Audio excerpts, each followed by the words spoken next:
China is not happy with the people of Hong Kong, but the big question is whether it can put down the mass protests without killing the goose that lays the golden eggs. Hello, I'm Bill McGurn from the Wall Street Journal, and welcome to Deep Dive.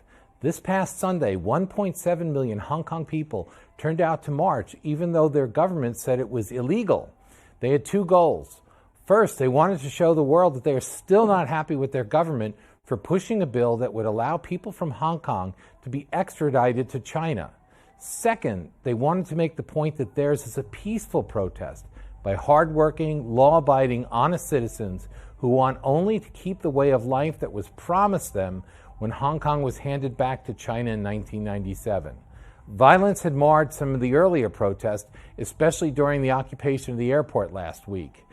At the airport after the chaos, some protesters carried signs apologizing for the behavior that got out of hand. If the governments of Beijing or Hong Kong could show some similar humility, the troubles could be over tomorrow. Instead, the government of Hong Kong Chief Executive Carrie Lam has remained defensive and evasive, while Beijing is releasing footage of military troops mobilizing across the border and using social media to spread disinformation about the protests throughout China. So the question is this: will China impose a Tiananmen-style solution on Hong Kong, or will the governments in Beijing and Hong Kong find a way to resolve the issues without threatening the city's standing as a world-class financial center? With me to discuss today are Mike Gonzalez, the Angeles Arredondo Fellow for Foreign Policy at the Heritage Foundation. Mike also lived in Hong Kong for 8 years. Anna Young Chung, a professor at Manhattanville College who grew up in Hong Kong, who has campaigned in Democracy for China for 20 plus years and is founder of the group NY for Hong Kong, New Yorkers for Hong Kong. And my Wall Street Journal colleague, Gillian Melchior, who is just back from Hong Kong where she was reporting on the protests. Thank you all for being here. Gillian, let's start with you. You're just back. Can you bring us back to the beginning and the extradition bill that kicked this off, and so why it kicked it off, and why, when Carrie Lam says the bill is done, why are people still protesting? Yeah, so basically when Hong Kong was handed over by the British, the promise is that it would be governed as one country, two systems, that would have legal autonomy. Right. So you saw the introduction of this extradition bill, and what it basically meant is that Beijing could seize anyone in Hong Kong people, expats, somebody just passing through at the airport perhaps even, and haul them off to China to face their legal system, which we know can often be a kangaroo court, to face imprisonment, to even face torture. It's really horrific stuff. So Hong Kongers rightly saw this as a threat to their autonomy, a threat to the very thing that makes them Hong Kong. Right. So they took to the streets and they started importing Chinese practices to Hong Kong. Yeah, it basically means erasing the distinction between Hong Kong and China. No legal distinction, and that's something that's been the foundation of Hong Kong's brilliant economy. So, but then the chief executives should say, withdrew it. But why are people still protesting? Well, she said it was dead. She's declared it dead, but she hasn't fully withdrawn it, and that means that at any given point she can bring this back. So Hong Kong people don't really trust her to begin with. And then in addition to that, this has become a broader movement because Hong Kong people feel like they've witnessed the police response to these protests, which has been incredibly brutal. You've got more than 1,800 canisters of tear gas fired, rubber bullets, a beanbag that just put out a woman's eye. And they're furious about the level of police violence. Right. And it's led them to the conclusion that if Carrie Lam is going to do things like this, if the police are going to respond so harshly to peaceful protest isn't enough. They need the opportunity to elect their legislators and elect their chief executive. Right. It's the only check on this out-of-control government. Right. So Anna, you grew up in Hong Kong. Yes. I lived there 10 years. Yes. Like me, you're probably astonished at these images that Julian was talking about of police in riot gear beating on... this is one of the most peaceful, law-abiding societies. In the beginning of the protest, people were cleaning up the trash after they protested. This is such a shock to see this. To focus again on the extradition bill, to put it in context for people that are over here, before this, it was a year or two ago that China had kidnapped some Hong Kong booksellers, right? They disappeared, one, I think, from Thailand, and all of a sudden they surface in China. So they're worried about that. That's the kind of thing that you're going to do something in Hong Kong and you're going to pop up in China and then be tried in a Chinese court. And in addition, they don't even actually have to extradite someone for this to be a threat. What if you're a government official and you want a bribe or something, and you say, "Oh, if you don't do this, I'm gonna extradite." There's a huge potential for corruption, and we know corruption is a way of life in mainland China. Again, something that Hong Kong has dealt with successfully in the past before. I mean, that's why they fear this, right? Yeah, absolutely. Like activists like me or journalists like you, and they can, when you pass through Hong Kong, it is very dangerous if this law is passed. They can indict you and they can prosecute you with whatever that they want to say, and then get you into the border or through China. And so that's why everyone in Hong Kong is worrying. Even everyone outside Hong Kong is also worrying, even not just activists, anyone.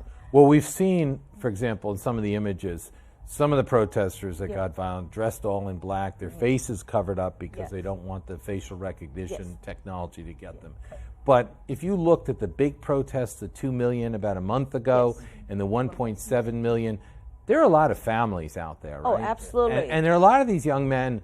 I don't condone the violence, but a lot of them have no choice. I mean, a lot of the wealthier people would say to their children, look, we'll send you to school in Britain, Australia, or the U.S., and you make your life there. But a lot of those young men on the streets, they don't have that alternative, right? This is it for them. Yes. And they feel, do they not feel that they're being treated as criminals by China? Yeah, I think at one point that they also worry. I mean, who doesn't worry that you will get, prosecute, arrest? Right now already have 700 kids or youngsters or different people got arrested. And I think the main thing that you mentioned, it is really, they say, this is it. Why this is it? When we look at the whole big picture, not just the extradition law or the act, but also the environment in Hong Kong with the fresh graduate in college. Now they are actually, with the housing price factored into it, they're making about like only 1/4 of what 30 years ago the people are making. They have no way to really put even a down payment. This is just part of the game, but the housing situation, the healthcare system, the educational system, it looks a mess in Hong Kong. And we have 20-something years more to go. And with the 50 years promise, so-called the one country, two system. Right now, we always said this is maybe one country, 1.5 system, or even minimum to the one country, almost one system soon. So the youngster, the protester come out to really get back what they originally promised. Right. They want the life that they were promised. Yes. Mike, in your previous life, you covered financial markets and so forth.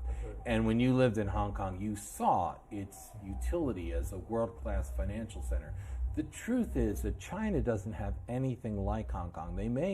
Some people may think we don't need Hong Kong anymore because we have rich cities like Beijing, but those rich cities, they don't have free flow of information. They don't have a convertible currency. There's a lot of stuff they don't have. There's no city in China that could do what Hong Kong does for China. Is that right? I agree with that, but I think that if the Chinese leaders were rational, one could count on that. But I have a separate theory. As you know, China's run by the Communist Party.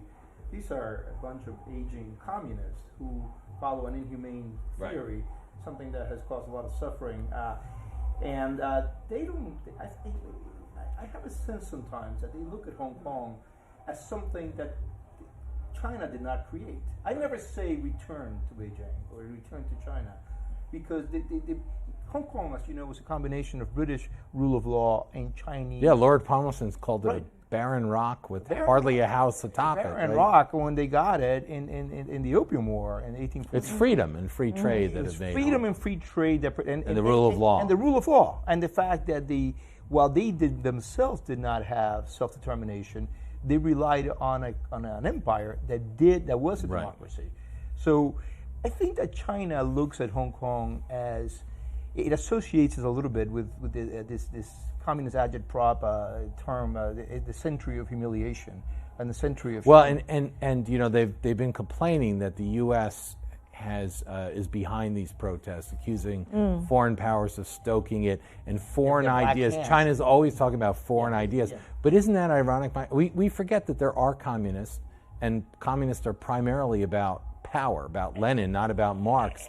And isn't it interesting that the Chinese system is based on a Western idea, probably the worst Western export ever, which is Marxism. Right? Also created in London, Right. which is irony upon irony. Right. No, I think that the culturally unaware here in this country think that the Chinese leadership is playing 8-dimensional chess, Right. and they think in terms of centuries, and we They're think thugs. in terms of they're thugs. They're thugs who follow an inhumane ideology, and they're detached from reality. They don't have never. They don't appreciate. Do you feel that the Hong Kong people now, for example, Anna, when you grew up in Hong Kong, and when I was there in the 80s, before the handover, if you asked a Hong Kong Chinese person, what are you? No, They would say Cantonese probably, Yes, right, by yes, dialect or yes. something. They wouldn't say I'm a Hong Kong person. Yes. But now they do. They realize this identity is very, very different from before, that they have something very different from China. Yes, that's exactly right now that we will acknowledge ourselves as a Hong Konger or like a resident in Hong Kong. This is only, I believe, within these 10 years Right. that when they did a survey many times, a poll, and saying, so what do you believe that you are? Like when people ask you, are you Chinese, are you Hong Konger, or whatever you want to say, a majority of the people actually believe that they are Hong Kongers. Yeah. Jillian, if the protests stopped tomorrow, however it stopped, wouldn't there still be a lot of damage done? I mean, to Anna's point about how they're treated, you look at what Beijing's doing, even if it doesn't send in troops, a lot of people think they won't, right? But they're releasing footage. It's a threat, right? They're making a threat. They're having footage of armored personnel carriers and military transports and stuff just over the border. So they're threatening Hong Kong. They're spreading disinformation on social media. And now they're pressuring businesses to fire anyone who is sympathetic to the protests. I give the CEO of Cathay Pacific, Mr. Hogg, good credit for resigning, right? When they demanded that he do resigning it. after telling people, participating or supporting the Well, protest he is originally very said different. supporting illegal activities. But right? we have to be clear about what an illegal protest is in Hong Kong, because you have to apply to the police for. No, I get that. But what I want to say, though, is even if the protests stop, this kind of interference. Yeah. I mean, Hong Kong, what made Hong Kong is that businesses could make decisions without that kind of thing. People were not intimidated. So there'll be a lot of damage done, even if it stopped tomorrow. There is. I mean, the assumption has been that there's legal autonomy, that there's rule of law in Hong Kong.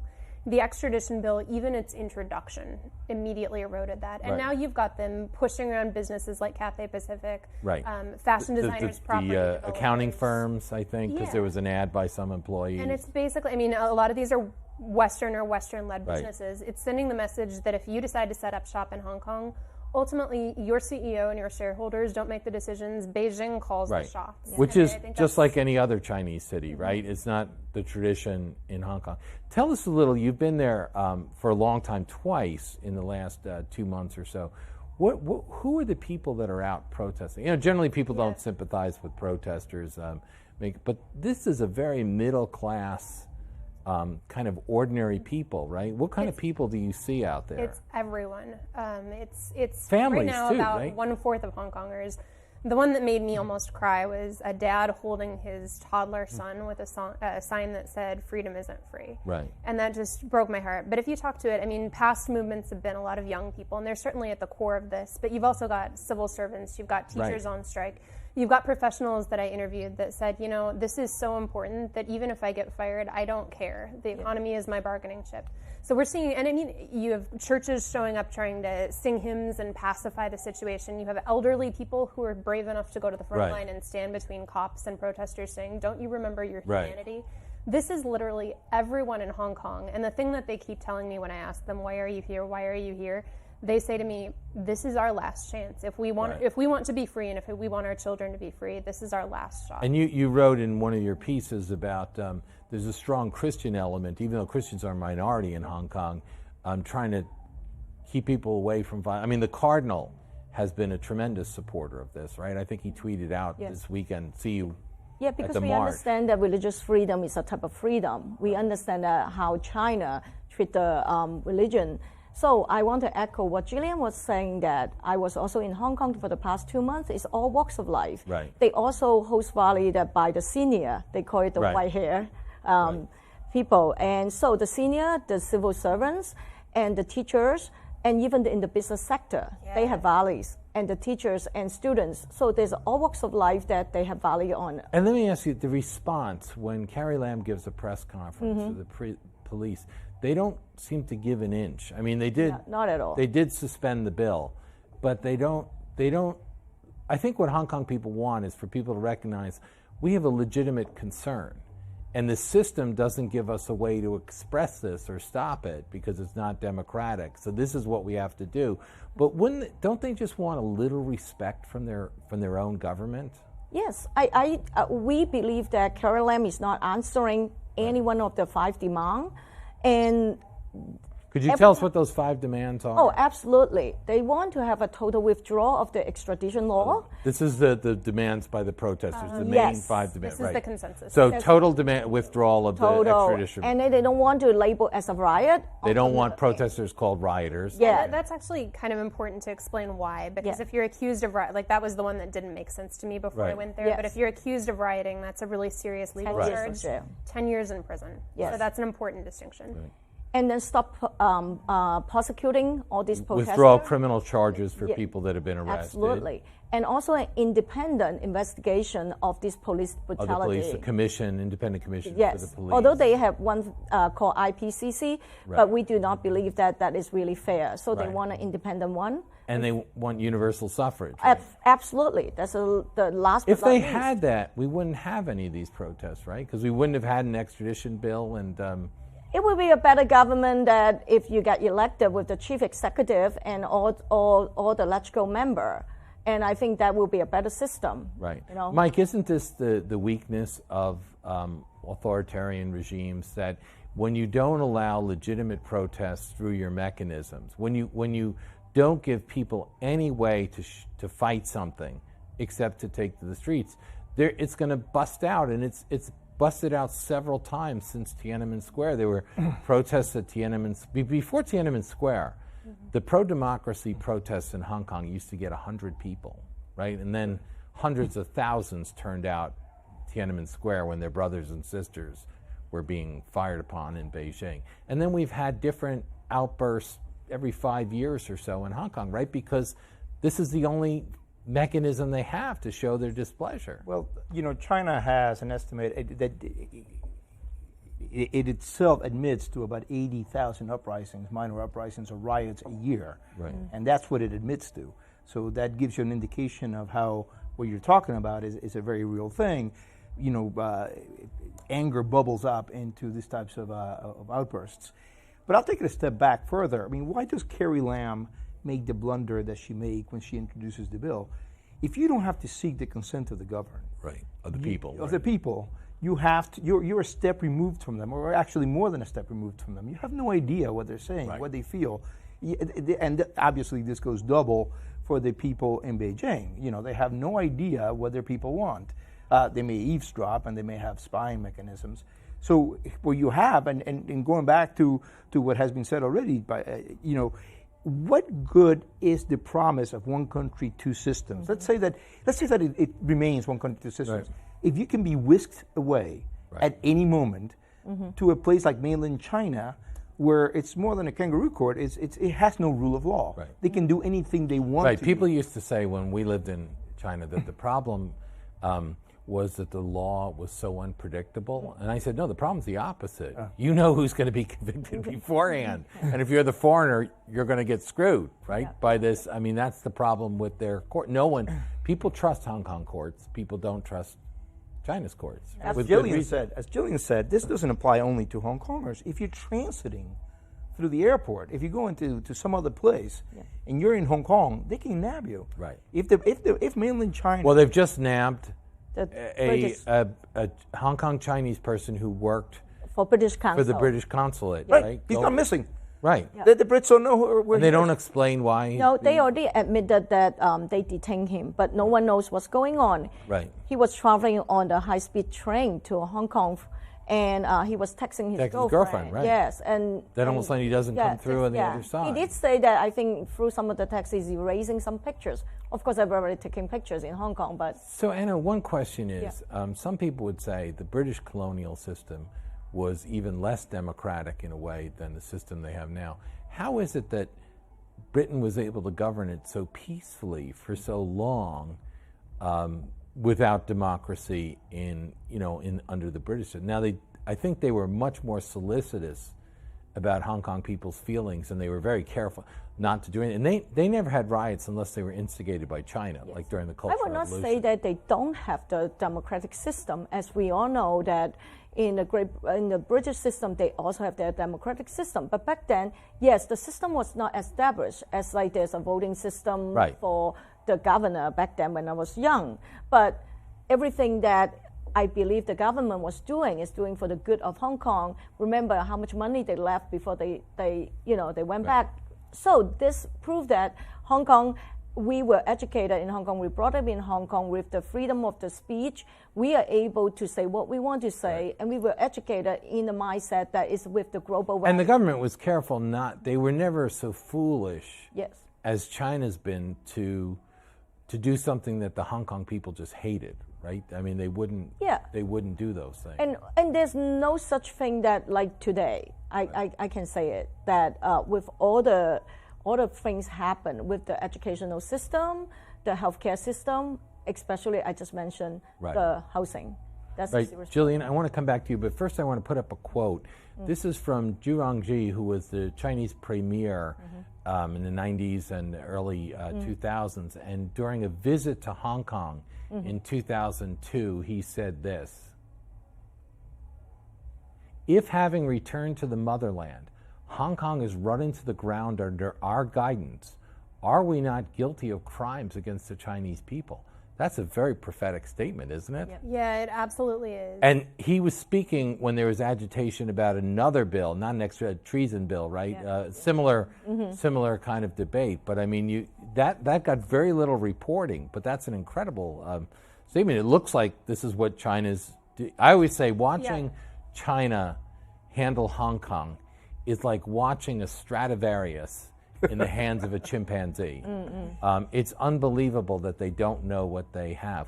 What could China do now to stop this? I mean, the price goes up, right? Every week they delay. I mean, they could have probably, if Carrie Lam had just killed the bill outright when she made her announcement before, they might have stopped this then. But now the price goes up. There's the 5 demands. What could China or Hong Kong do to stop this? Well, I think right now the concern is not so much that they're going to roll the tanks in, but that they're going to use the Hong Kong police force to go after protests, potentially use arrests and long-term. And they could infiltrate the police too, right? They could put in other people in there undercover mainlanders. And they're also having them infiltrate the protest groups Right. to undermine that sort of social cohesion that's fueling this. I think that if they were being pragmatic, they might try to compromise on, okay, we will fully withdraw the extradition legislation and punish all of these policemen that have committed such violence against their own people. That may be They don't even have to promise to punish. They just have to promise we'll have an independent assessment of that, right? Would that dissipate? I mean, the protesters are not likely to get all their demands. Yeah. But I think if they met some of them and they showed just some respect for the Hong Kong, we hear you. Yes. Right? I think so, but again, I think what's unique about these protests, so we're seeing the mass mobilizations, like 1.7 million, 2 million taking to the streets. But I also think these protesters are unique in that they're engaging in this sort of flash mob style protest where they'll show up, be water, spontaneous protest that's really hard for government to predict or respond to, and then disappear into the subway system. And it's organized through tech. It has mass support within the Hong Kong community. And I do think that flexibility combined with principle, combined with their stubbornness. And they don't really it have difficult to leaders. crack It's down. not like you can It's just the leader. arrest all the leaders because it's largely leaderless. In right? the same way that it's been really difficult for mainland China to crack down on the evangelical church because it's decentralized, it's spontaneous, and can organize, I think it's going to have a lot harder time cracking down on this group of protesters. Now, that's not to say it's not going to try. We've certainly seen in Xinjiang mass oppression. Right. They may just try to flood it with mainlanders, but I do think that this opposition movement is going to be much more difficult to put down. Right. Mike, what could I think you've just written about some steps the U.S. could take. What could can the U.S. do anything before to prevent a really horrible crackdown? Or is what's available to the U.S., for example, Magnitsky Act sanctions on some of the leaders, maybe the leader of the police, maybe Connie Lam, I don't know, maybe the head of the Hong Kong and Macau affair. Well, these are what very could the U.S. do to help here? These are very important levers, by the way, and I think that we should act quickly because, as you know, the mainland has begun to call the demonstrators terrorists. Right. So that is very ominous. That was the spokesman for the Hong Kong and Macau Affairs Office, right? Right, because all the comments are being made by middle or lower officials. Nobody on high has said very much. The Global Magnitsky Act is a very good instrument to use because it says to individual actors, if you do this, this is going to have repercussions for yourself, for your assets overseas, your ability to travel, but also for your daughter at Harvard, your son at Cornell. And so that really hits home. Well, the problem is the threat does, right? But what the problem is, once you do it, I'm all for it. You can punish people, but there's not a lot of evidence that these threats actually get the government to stop doing what they were doing, right? Well, I don't know. I mean, I do think that there's a certain deterrent effect. That's the reason we called for it. We also said in our paper that the U.S. should consider P2 refugee status for anyone. If there is mayhem, anyone who's able to make it to the consulate should be able to be granted. I think Taiwan is also expanded refugee status. Right, and I think, remember what Naden Sharansky said when he was in the Gulag and he heard Reagan call the Soviet Union an evil empire, how that made him, that strengthened his resolve. We always have to tell the people fighting tyranny that we're on their side. Obviously, the Hong Kong protesters have to refrain from using violence. Right. Yes. We have to say this, but we have to be on the side of the people seeking freedom. Right. And I will say, one of the really remarkable things last weekend was watching people's response to some of Trump's supportive tweets of them. Yes. That came up in almost every interview without me asking about it, saying that we think that it is so important that this is being tied to trade negotiations. I even saw one girl walking around carrying an American flag, and she was waving the American it, flag. Yes, because but what will stop it? I'm in favor of all these. I'm just skeptical that when Xi Jinping weighs the cost and benefits, he wants control. Yeah, right now there's an act also called Hong Kong Human Rights and Democracy Act. It's on the table, supported by bipartisan. And what would it do? And it's similar like the Magnitsky Act, and also can punish the people, like he just mentioned, plus that the new amended version, the Secretary of State can review it every year. And so this is important. Many Hong Kong people and actually supporting this act. They have a rally about it too. So I really hope the international community will support Hong Kong. And because you just said that, they're waving the flag, because that flag symbolize the freedom and the democracy of the world. The most important thing the act does is that it takes away Hong Kong's favorite status for trade. We sell to Hong Kong a lot of dual-use technology because Hong Kong does follow the rule of law. Right. If we sell something to Hong Kong that has dual use, that could be used in the military, it does not end up in China. Right. But if the Secretary of State determines that one country, two systems has ceased to be operative, then we say, well, you know what? We're going to treat you the same way we treat China. But here's a question for that. That's based on the Hong Kong Policy Act, which treats... That's the Hong Kong Policy Act. Right, treats Hong Kong separately. Right. But if we start treating Hong Kong like China, aren't we punishing Hong Kong, the innocent people of Hong Kong?